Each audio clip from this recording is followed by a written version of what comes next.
Sometimes you start a story thinking you know exactly what it is. A classic tale of survival, right? Humanity versus giant monsters. Simple. But then, that story starts to peel back its layers, twisting and turning until you realize it's been deceiving you the entire time.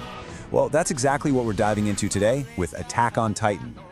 I mean, listen to that opening line. It just sets the stage perfectly. It's not just about being scared, it's about the shame of it.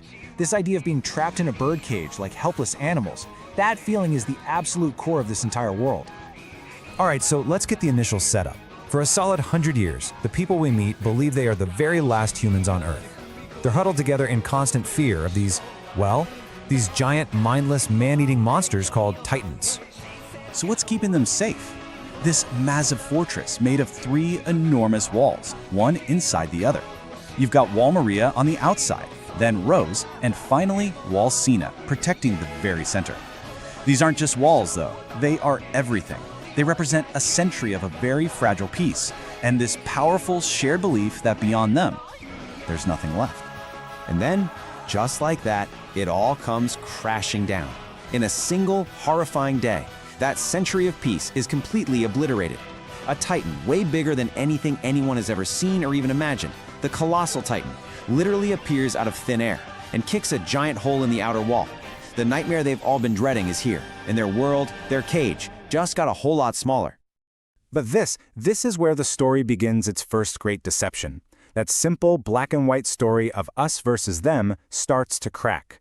And what's so brilliant is how the whole thing shifts from a straight-up survival horror into this paranoid psychological mystery. Suddenly, the story forces you to ask this absolutely terrifying question. What if the monsters you've been fighting, the creatures you've built your entire identity around hating, are actually just like you? And this is the new reality. So on one side, you still have the pure Titans, those mindless, roaming creatures that just want to eat people. But on the other side, you now have Titan shifters. These are actual humans with their own thoughts and goals who can transform into one of 9 unique, incredibly powerful Titans. All of a sudden, the enemy isn't a faceless monster anymore. The enemy has a face. And here's where it gets crazy. Our main character, Eren Yeager, he finds out he's one of them. He holds the power of the Attack Titan. But the real gut punch, the ultimate betrayal, is discovering that his own comrades, people he trained with, fought with, bled with, they're the enemy. Annie, Reiner, and Berthold, they are the very Titans who destroyed his home. They were undercover soldiers from some unknown enemy, hiding in plain sight this whole time. All of these mysteries, all of these betrayals, they all lead to one place, a basement. The key to this one basement holds a truth so massive it doesn't just rewrite the last 100 years of their history, it completely upends the last 2,000 years. Okay, just look at this. The truth is absolutely staggering. The people inside the walls, they're not the last of humanity at all. They belong to a specific group called Eldians, the descendants of an ancient conquering empire. And get this, their own king, overcome with guilt for their violent history, took a bunch of them to this island, built the walls with giant titans, and then used a godlike power to wipe their memories. The idea of being the last of humanity wasn't just a mistake, it was a lie designed to keep them trapped and ignorant forever. And right there, the story transforms again. It's no longer humanity versus monsters. It's Paradise Island versus the rest of the world. Because the outside world, especially a rival nation called Marley, is terrified of the Eldians' ability to become Titans. They've been branded as devils, subjected to centuries of vicious propaganda and deep-seated racial hatred. This is where things take a turn into the darkest territory imaginable. This endless cycle of hatred leads to a climax where the boy who once swore to kill every single monster decides that the only way to win is to become the biggest monster the world has ever seen. Eren becomes convinced that the world will never stop trying to destroy his people, that the hatred will never end. So, he makes an absolutely unthinkable choice. He decides to initiate the rumbling, unleashing the millions of colossal titans that have been dormant inside the walls, and he gives them one simple, horrifying command: flatten the entire world. The scale of this, it's just hard to even process.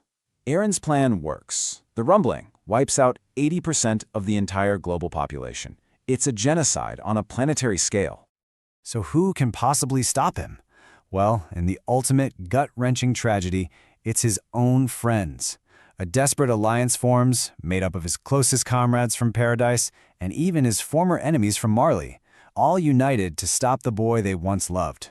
In the end, it's Mikasa, the person who loved him the most, who is forced to deliver the final blow. And in that moment, in killing Eren, she shatters the 2,000-year-old curse.